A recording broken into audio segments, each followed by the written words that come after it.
Assalamualaikum warahmatullahi wabarakatuh. Halo, kembali lagi dengan saya Nukman Hidayat di NH Channel.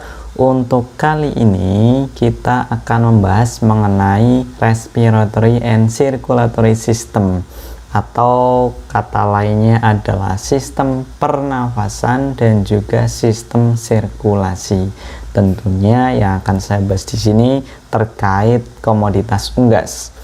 Baik, kita bahas dulu yang pertama di sini adalah respiratory system atau sistem pernafasan. Seperti yang kita ketahui bersama bahwa semua makhluk hidup pasti melakukan aktivitas yang namanya bernafas. Bernafas itu sendiri merupakan proses pertukaran gas. Gas yang dimaksud adalah gas oksigen dan juga gas karbon dioksida. Gas oksigen ini dimanfaatkan atau diperlukan oleh tubuh untuk melakukan proses metabolisme untuk menghasilkan energi, di mana energi ini dimanfaatkan oleh setiap makhluk hidup untuk berbagai aktivitas.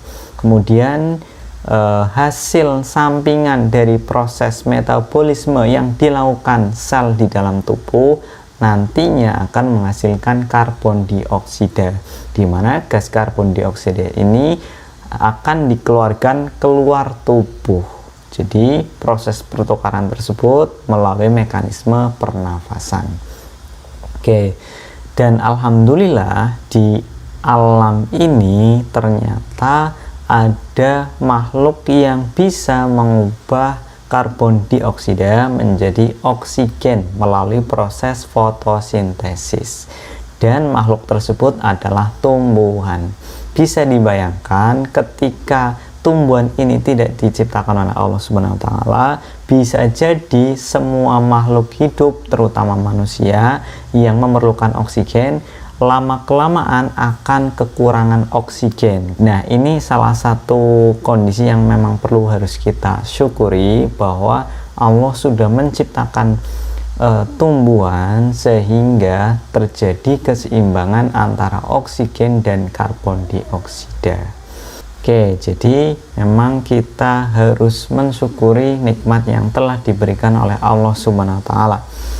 Baik, kita lanjut ke sistem pernafasan. Jadi sistem pernafasan ini adalah serangkaian organ-organ yang berperan dalam proses atau mekanisme pernafasan. Oke, ini bagian-bagian atau organ-organ respiratory system pada unggas. Oke, yang paling luar ini ada yang namanya hidung. Nanti masuk ke dalam kerongga hidung. Kemudian ada yang namanya glotis dan laring. Glotis dan laring ini posisinya ada di pangkal trachea bagian atas. Bedanya di mana antara glotis dan laring? Laring itu adalah pangkal dari trachea bagian atas, sedangkan glotis itu adalah celah masuknya udara ke dalam trachea. Ini glotis. Kemudian setelah dari laring menuju ke bagian bawah ada yang namanya trachea. Trachea ini seperti pipa yang tersusun dari tulang rawan. Tulang rawan ini berbentuk cincin, sehingga jika kita raba maka akan terasa seperti cincin-cincin yang tersusun.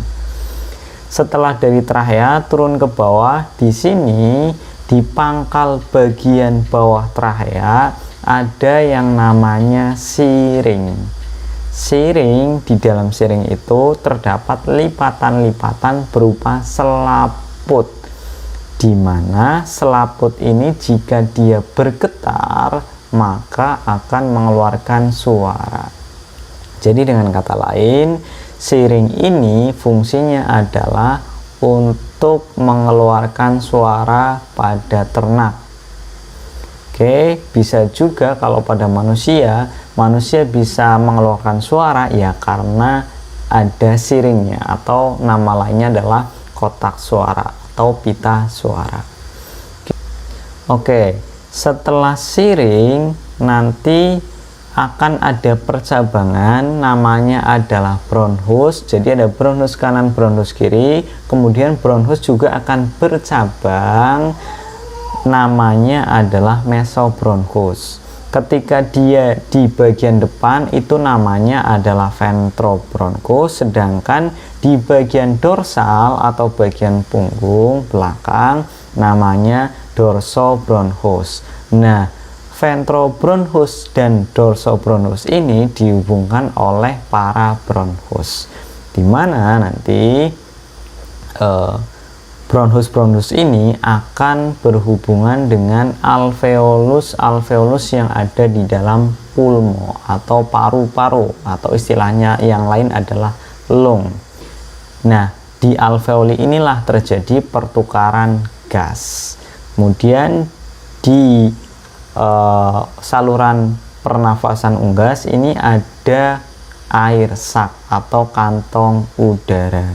Kantong udaranya di sini ada 4 pasang, yaitu abdominal sac, ada posterior thoracic sac, kemudian ada anterior thoracic sac, dan juga ada yang namanya cervical sac. Kemudian ada satu lagi kantong udara, tapi dia tidak berpasangan, namanya adalah interclavicular sac.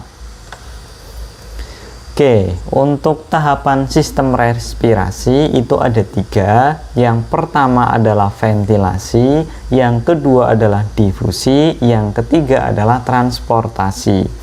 Ventilasi itu merupakan proses pertukaran udara antara atmosfer, berarti yang di luar tubuh, dengan alveoli, berarti antara luar tubuh dengan yang di dalam tubuh. Nah, proses ini atau tahapan ventilasi ini itu terdiri dari 2 fase. Ada fase inspirasi, ada fase ekspirasi. Kalau inspirasi itu terjadi ketika tekanan udara di intrapulmonalnya, berarti di bagian dalam tubuh, itu lebih kecil daripada tekanan udara yang ada di atmosfer atau di luar tubuh. Jadi yang namanya aliran udara ini itu dia berpindah dari tekanan yang tinggi ke tekanan yang rendah.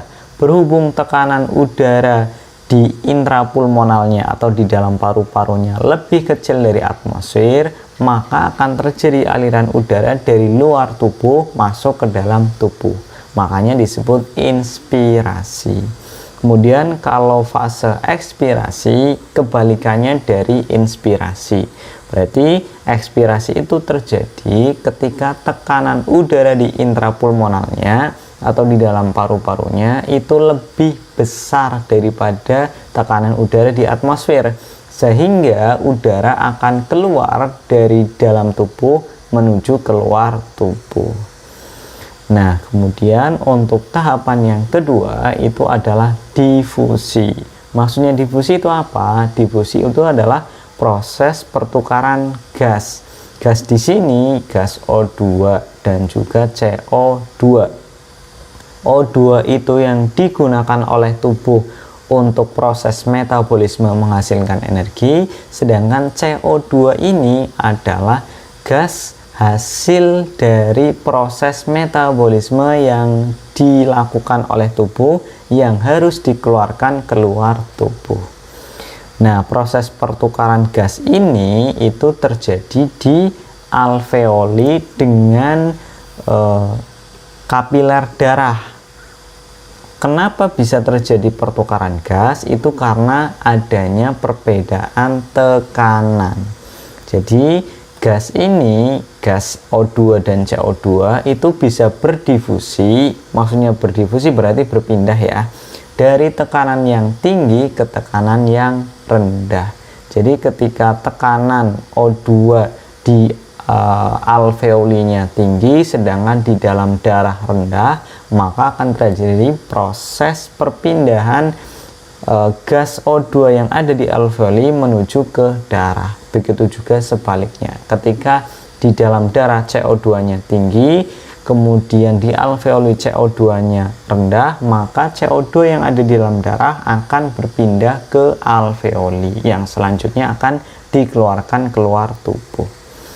Tahapan yang ketiga adalah transportasi. Jadi di tahapan ini terjadi proses pengangkutan O2 ke sel-sel yang membutuhkan dan juga pengangkutan CO2 dari sel-sel yang merupakan sisa metabolisme ke kapiler paru-paru. Melalui apa proses pengangkutannya? Melalui sistem sirkulasi darah.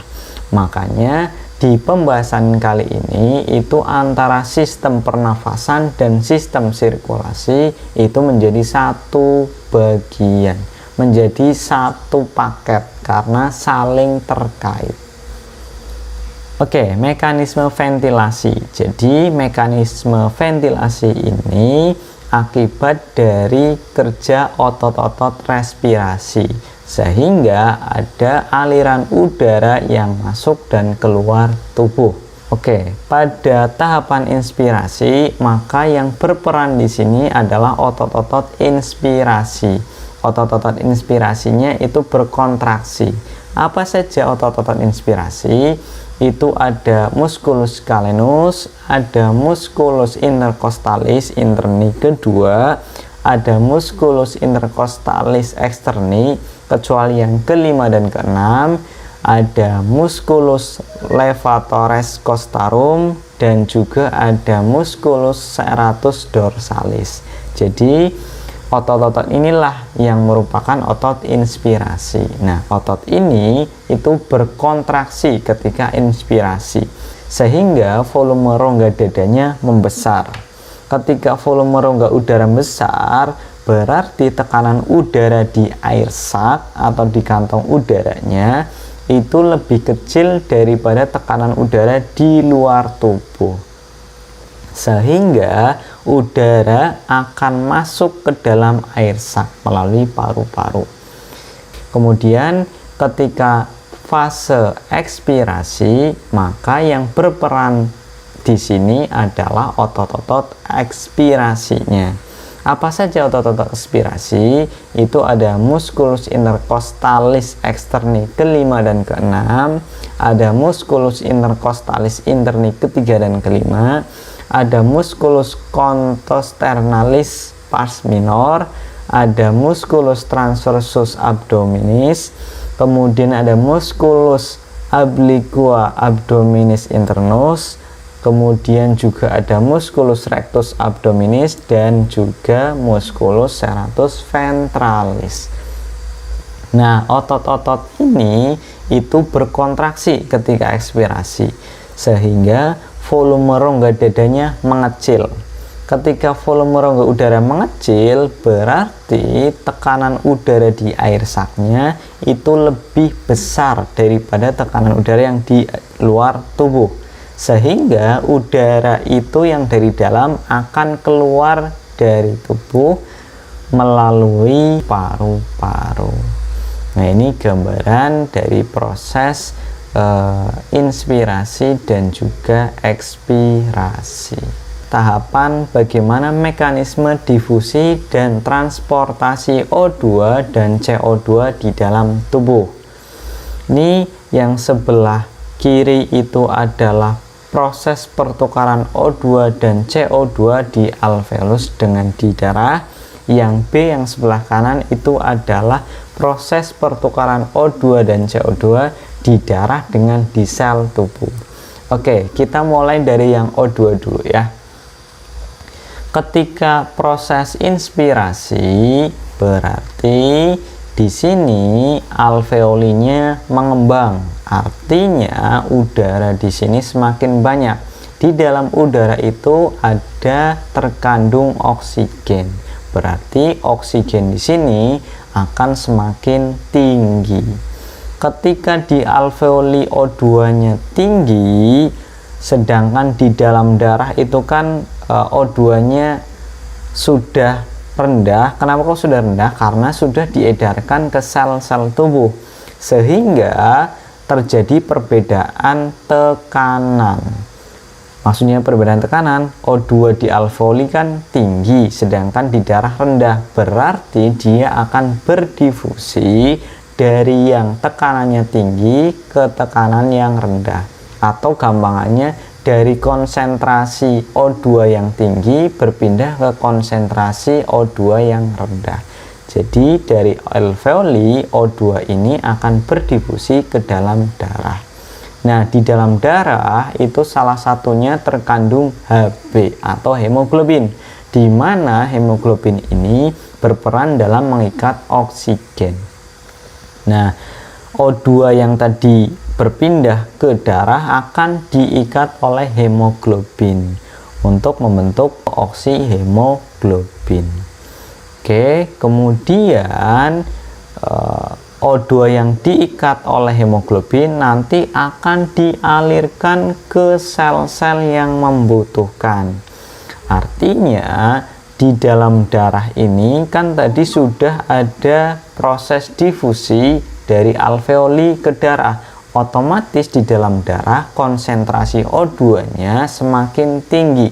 Sedangkan di dalam sel-sel tubuh, karena O2 sudah digunakan untuk proses metabolisme, sehingga konsentrasi di sel-sel tubuh itu menurun atau rendah. O2 ini akan berdifusi dari yang tinggi ke yang rendah, sehingga O2 ini akan berpindah ke sel-sel tubuh yang membutuhkan.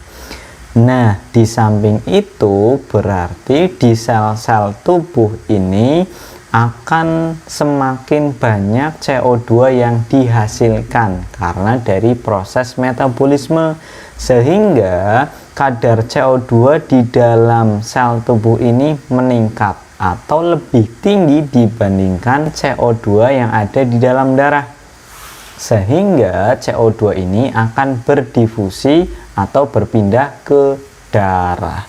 Nah, darah ini melalui proses sirkulasi darah, dia akan mengalir ke jantung, kemudian diteruskan ke paru-paru, di mana di kapiler darah paru-paru ini nanti si CO2 ini akan difusikan ke alveoli. Kenapa kok bisa terjadi proses difusi? Karena tadi CO2 di dalam darah kan tinggi, sedangkan CO2 di alveoli rendah, sehingga CO2 ini akan berpindah ke alveoli.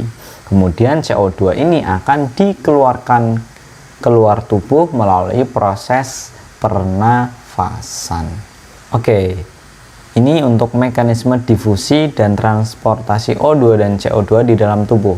Untuk difusi dan transportasi O2, ketika O2 di dalam alveolus lebih tinggi daripada O2 di dalam darah, maka O2-nya masuk ke dalam darah melalui proses difusi. Kemudian di dalam darah, sebagian besar O2, yaitu sekitar 98%, itu diikat oleh hemoglobin yang terdapat pada eritrosit. Eritrosit itu adalah sel darah merah. Nah, ikatan itu akan menjadi oksihemoglobin. Sebagian kecil O2 itu larut di dalam plasma darah, tapi hanya 2%. Sebagian besarnya diikat oleh hemoglobin. Kemudian setelah berada di dalam darah, O2 ini kemudian masuk ke jantung melalui vena pulmonalis untuk diedarkan ke seluruh tubuh melalui sistem sirkulasi darah. Sedangkan untuk difusi dan transportasi CO2, ketika CO2 di dalam sel tinggi dibandingkan yang ada di dalam darah, maka CO2 di sel akan segera berpindah ke dalam darah melalui proses difusi. Ketika CO2 berada di dalam darah, 5-7% CO2 larut dalam plasma darah. Kemudian 23-30% ini berikatan dengan hemoglobin, membentuk karbamina hemoglobin. Dan 65-70% dalam bentuk HCO3 atau ion bikarbonat. CO2 dalam darah itu dibawa ke jantung, kemudian dipompa ke paru-paru melalui mekanisme sistem sirkulasi darah. Di paru-paru, CO2 itu akan dikeluarkan dari tubuh melalui ekspirasi. Kemudian kita bahas yang sistem sirkulasi. Sistem sirkulasi berarti ini adalah sistem peredaran darah. Sistem sirkulasi ini juga penting dan hubungannya erat dengan sistem pernafasan karena saling terkait, atau istilahnya seperti estafet ya. Untuk sistem respirasi itu membawa O2, kemudian di sistem sirkulasi O2 ini diedarkan ke seluruh tubuh. Kemudian dari seluruh tubuh menghasilkan CO2 itu dibawa oleh si darah, kemudian estafet dengan sistem respirasi untuk dikeluarkan keluar tubuh. Untuk organ dari sistem sirkulasi itu yang pertama ada jantung. Fungsi jantung adalah menyediakan darah yang kaya akan oksigen untuk diedarkan ke seluruh tubuh dan juga membersihkannya dari hasil metabolisme yaitu CO2. Oke, prosesnya seperti apa yang terjadi di jantung? Jadi darah dari seluruh tubuh yang kaya akan CO2 dan miskin akan O2 itu nanti akan masuk ke jantung. Masuknya lewat mana? Lewat vena cava. Vena cava yang mana? Ini vena cava. Kemudian dia menuju ke atrium kanan. Setelah dari atrium kanan, dia ke ventrikel kanan. Oke, setelah itu nanti jantung memompa sehingga darah masuk ke paru-paru melalui apa? Melalui arteri pulmonalis. Nah, kemudian pada paru-paru darah akan melepaskan CO2 dan menyerap O2 melalui mekanisme difusi yang tadi sudah dijelaskan pada proses pertukaran gas. Kemudian darah yang kaya akan oksigen nanti akan mengalir ke jantung lagi. Melalui mana? Melalui vena pulmonalis. Mana vena pulmonalis? Melalui sini nih. Oke, vena pulmonalis kemudian akan masuk ke atrium kiri. Setelah dari atrium kiri nanti masuk ke ventrikel kiri.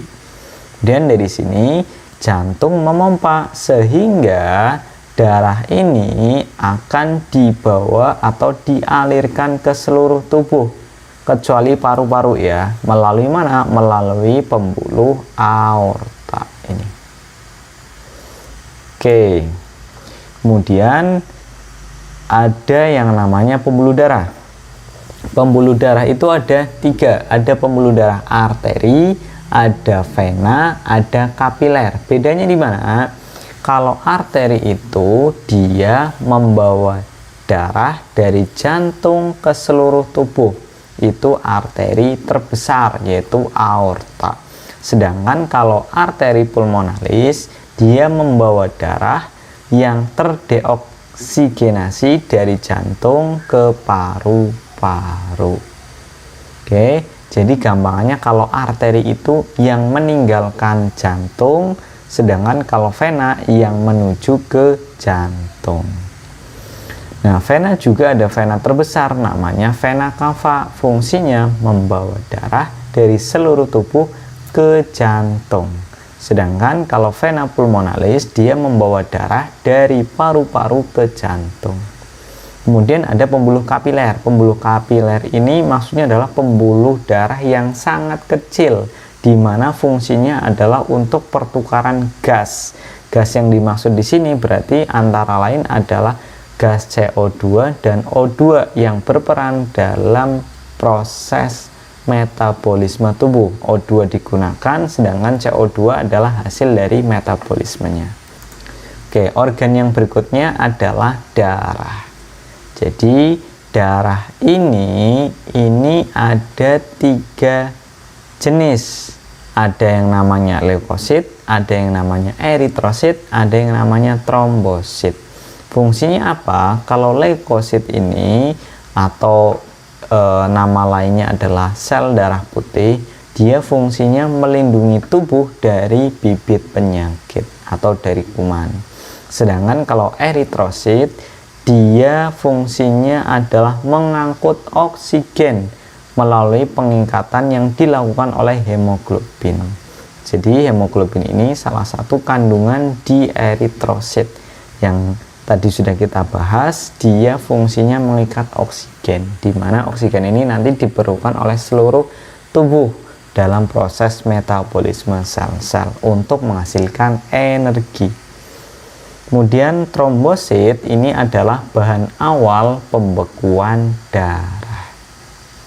Oke, kalau leukosit ini banyak macamnya, ada neutrofil, ada eosinofil, basofil, limfosit, monosit, dan makrofag. Intinya tadi fungsinya adalah melindungi tubuh dari bibit penyakit. Oke, untuk darah sendiri itu tersusun dari sel darah dan juga plasma darah. Kalau sel darah tadi sudah kita bahas, ada trombosit, ada eritrosit, ada leukosit. Nah, sekarang plasma darah. Plasma darah berarti cairannya ya. Plasma darah itu mengandung sejumlah protein, di mana protein ini ada fibrinogen, ada globulin, ada albumin. Fungsinya apa? Fibrinogen ini berperan dalam pembekuan darah, sedangkan kalau globulin itu berperan dalam sistem kekebalan tubuh, sedangkan kalau albumin dia berperan dalam mempertahankan volume plasma darah. Fungsi dari plasma darah itu apa? Yang pertama adalah menghasilkan tekanan osmotik plasma darah sekitar 25-39 mm Hg. Tekanan yang relatif tinggi itu nanti bisa menyebabkan adanya perpindahan cairan dari jaringan ke darah, sehingga dapat mencegah adanya penimbunan cairan di jaringan. Karena ketika ada penimbunan cairan di jaringan, ini akan berbahaya bagi kesehatan si ternak. Kemudian fungsi yang kedua, plasma darah ini adalah menyebabkan darah menjadi agak kental sehingga dapat mempertahankan tekanan darah. Tekanan darah ini penting untuk efisiensi kinerja dari jantung. Kemudian yang ketiga adalah membantu keseimbangan asam basa atau pH darah. Oke, ini hubungan dari pengaruh suhu terhadap sistem respirasi. Suhu udara optimum bagi pertumbuhan ayam adalah 21 derajat Celcius berdasarkan pendapat Suharsono 76. Oke, ayam yang dipelihara pada kondisi lingkungan dengan suhu udara di atas kebutuhan optimal, nanti si ternak akan dapat mengalami hipertermia atau heat stress dan efisiensi penggunaan ransumnya rendah menurut Malden et al. 1979. Dalam keadaan hipertermia, nanti ayam akan berusaha melepaskan kelebihan beban panasnya dengan cara mempercepat frekuensi pernafasannya. Biasanya ditandai dengan panting atau paruhnya membuka. Oke, dalam keadaan panting, sebagian energi yang diperoleh dari ransum yang dikonsumsi nanti akan digunakan untuk menguapkan air dari saluran pernafasan, sehingga energi yang harusnya bisa untuk pertumbuhan akan berkurang. Nah, ini hubungan ketinggian tempat dengan suhu dan kelembaban udara. Bisa dilihat di sini. Di sini yang dibandingkan adalah ketinggian 50 meter di atas permukaan laut dan 300 meter di atas permukaan laut. Bisa dilihat ya di sini bahwa suhunya ternyata semakin tinggi tempat, maka suhunya justru akan semakin rendah. Tetapi kelembabannya akan semakin tinggi. ini berbeda nyata, ada superscript A dan B. Ketika superscriptnya beda, berarti dia menunjukkan adanya perbedaan yang signifikan. Nah, dilihat juga di sini konsumsi ransumnya ternyata lebih banyak yang di ketinggian yang lebih tinggi, yaitu di sini untuk 300 meter di atas permukaan laut konsumsi ransumnya adalah 1741,53 gram. Kemudian kalau di ketinggian 50 meter di atas permukaan laut, dia konsumsi ransumnya 1591,30 gram. Nah, kemudian ketika akan mengevaluasi mana yang baik, lihat saja FCR-nya. Ternyata FCR-nya itu lebih rendah yang ketinggiannya lebih tinggi. Ketika di ketinggian 300 meter di atas permukaan laut, ternyata dia FCR-nya 3,18, sedangkan yang 50 meter di atas permukaan laut FCR-nya 3,55, sedangkan yang ketinggian 50 meter di atas permukaan laut FCR-nya lebih besar, 3,55. Mana yang perlu kita pilih, apakah yang besar atau yang kecil? Ketika FCR, maka pilihlah yang kecil. Berarti yang bagus di sini adalah dengan ketinggian tempat yang lebih tinggi. Oke, berarti kesimpulan yang bisa didapat adalah semakin tinggi wilayah, maka suhunya akan semakin rendah, tetapi kelembaban udaranya akan semakin tinggi. Untuk keadaan venting, ternyata di kedua ketinggian ini itu tidak berbeda nyata, walaupun yang di ketinggian yang lebih rendah itu prosentase ventingnya lebih besar. Nah, penelitian ini berdasarkan Suharjaya dan Nuryasa. Baik, itu saja yang bisa saya sampaikan di kesempatan kali ini. Mudah-mudahan bermanfaat. Mohon maaf kalau banyak kurang dan salahnya. Saya akhiri. Wabillahi taufiq wal hidayah. Assalamualaikum warahmatullahi wabarakatuh.